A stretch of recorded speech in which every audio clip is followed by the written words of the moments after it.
And it's like one of the incidents that happened in my life, you know, when I was younger, and that's like with me forever. Like I'll remember this.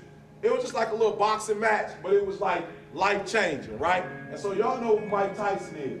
And at this point, like Mike Tyson had never lost a fight, but he was different. He wasn't like a finesse fighter. He grew up like in a bad neighborhood. He was upstate New York, living in a detention home. And this cat used to come out with like black shoes, no socks, little shorts. And within like 1 or 2 rounds, you knocked out.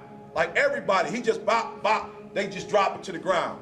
And so the little thing was, if you didn't catch Mike Tyson fight like in the first or second round, you missed the whole thing. So when you knew Mike was fighting, you had to hurry up and get to the TV. But this was a little different. This guy right here, Buster Douglas, matter of fact, the reports say that Mike wasn't even supposed to fight him. He was supposed to fight somebody else. But this was like a fight in between until he could fight, I guess, Holyfield or whoever he was trying to fight. So Buster Douglas was a no-name. But the crazy thing is when you study the story is that this dude's mom had told everybody at the beauty shop that her son was gonna be Mike Tyson. She bragged, right? He like, Mom, chill out, this is Mike Tyson. No, he knocking folk out. Like, don't do that, you know, keep your mouth shut. Mike Tyson is like undefeated. But what happened was just a couple days before the actual fight, his mom died, right? I need you to hear what I'm saying. Just a couple nights before the fight, Buster Douglas' mom died. And so Buster Douglas was like, look, mom's died, mom's was bragging, I gotta win this fight. So Mike Tyson knocked my man out. Nobody in the history of boxing, when Mike knocked you out, nobody gets up. Nobody gets up. Tyson, that's one of the few uppercuts he's landed in the fight. We've been looking for that all night. Oh, there's a nice uppercut that time. That drops Buster Douglas. The count's up to 2 and 3 and 4. His eyes from where I'm sitting look fairly clear. It's up to 7 and 8. And here it is at 9. Is he going to get up? Yes, he does. All right. And the bell ends the 8th round. What a round for Mike Tyson. This dude get to about 8, 9. He like kind of just like, you know, barely up. My man was like, are you straight? Can you go on? Because I'm telling you, Mike about to knock you out. He was like, I'm good. I'm good. I can do it. I got this one. Right? So he gets up. They fighting again. And then I don't know what happened, but somewhere around the 10th round, my man Buster Douglas does what no fighter has ever done in the history of Mike Tyson fight. He knocks Mike Tyson out. Nice uppercut by Buster Douglas. Look at this. He's knocked Mike Tyson down for the first time in his career. Mike Tyson hits the canvas. He's in big trouble. He may not be able to recover. It's up to 7 and 8. He's not gonna make it. Unbelievable. After Buster Douglas beat Mike Tyson, listen to me, this is the craziest thing. Everybody started beating Mike Tyson.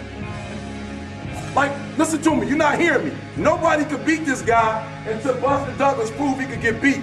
And what people found out was, Mike Tyson's strength is, if you can last at least to 5 rounds with this cat, he ain't got no more juice left.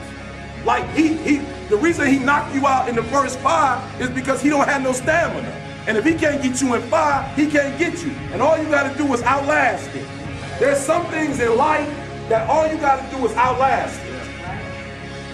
And if you could just you ain't gotta swing, you ain't gotta be going through it, you just gotta learn the secret of how can I survive these next couple rounds? Because if I can get past this, then I can knock him out. And they asked Buster Douglas at the end, they say, how in the world did you beat Mike Tyson? He said, because I promised my mama before she died I was gonna beat her. So what I need you to do for me, I just got 3 quick things. The first thing I need you to do is to remember why you came here. That's the first thing I need you to remember, that vision. I need you as you get into these last rounds and you listen to me, I'm burnt out.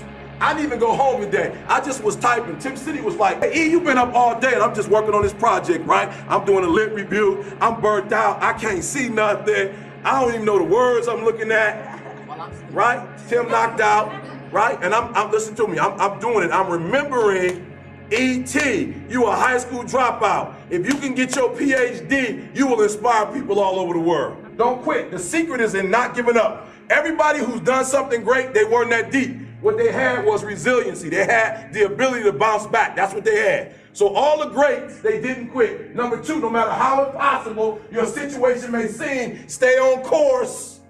Stay on course. I'm gonna flunk this math class. Stay on course. I guarantee you cannot pass it if you quit. I guarantee you that. You can't get a 3.0 if you stop.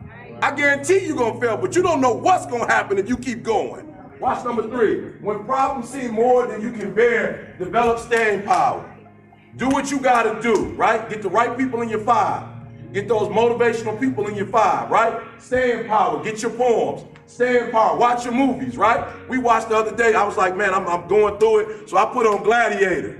Whether you know it or not, if you're watching me, you got something special inside of you. You're not only a special person created at a special time, you have something special in you, and this is the year for you to do special things.